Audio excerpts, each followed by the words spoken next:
ఒక అంతర్జాతీయ మార్కెట్లు ఇప్పుడు ఒడిదుడుకులు లోనవుతున్నాయి. ఇందులో విచిత్రం ఏంటంటే, పన్నులు వేసిన అమెరికాకి స్టాక్ మార్కెట్లు దెబ్బతింటున్నాయి. పన్నులు వేయించుకున్నటువంటి వివిధ దేశాల స్టాక్ మార్కెట్లు దెబ్బతింటున్నాయి.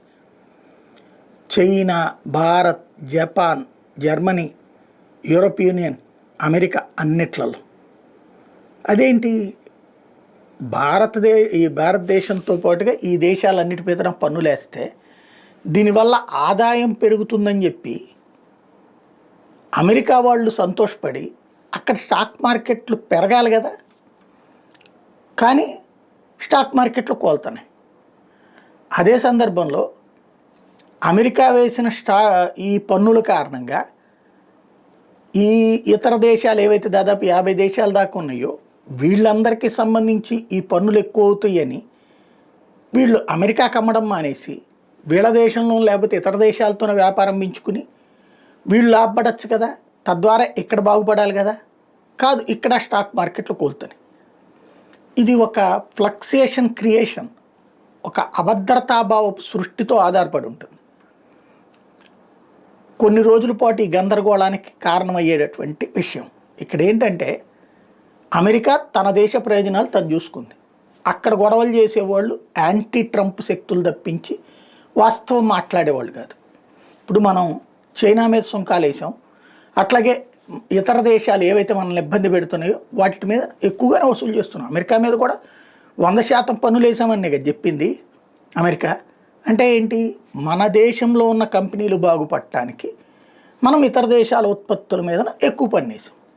అది మన దేశ ప్రయోజనానికనే కదా.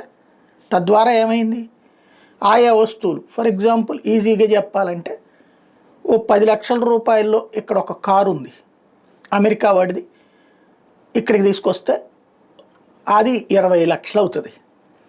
అదే ఇండియాలో తయారైన కారు అయితే 12 లక్షలకు వస్తుంది. మన ఫస్ట్ ప్రయారిటీ ఏది ఉంటుంది, మన వెరైటీకి ఉంటుంది. ఎందుకని, మన దేశంలో తయారైంది కాబట్టి తక్కువ రేటు కాబట్టి. అదే విదేశాల్లోది అయితే ఎక్కువ రేటు కాబట్టి. అమెరికా వాడు కూడా చేస్తుంది అదే. వాడి దేశంలో తయారైన వస్తువులు కొనుక్కునేవాడికి ఏ ప్రాబ్లం లేదు. ఇతర దేశాల నుండి ఆ దేశానికి దిగుమతి అయ్యేటటువంటి వస్తువులకు సంబంధించినే ఉంటుంది. రెండవది, ముందుగానే టారిఫ్స్ చేస్తానని చెప్పాడు కదా, ఎలక్షన్ ముందు చెప్పాడు, ఎలక్షన్ తర్వాత చెప్పాడు. ఆ టైంలోనైనా దేశాలు ఏమన్నా బార్గెన్ చేసినాయా?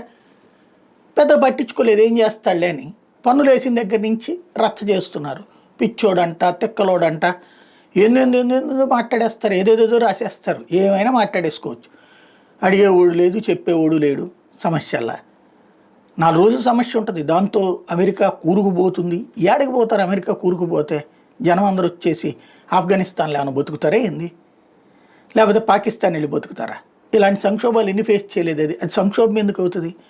ఆ దేశ ప్రయోజనాలు అది. కాబట్టి ఇప్పుడు సచ్చినట్టు ఏం చేసింది, ఫిలిప్పైన్స్ తగ్గిస్తానంటోంది, లేకపోతే వియత్నాం తగ్గిస్తానంటోంది.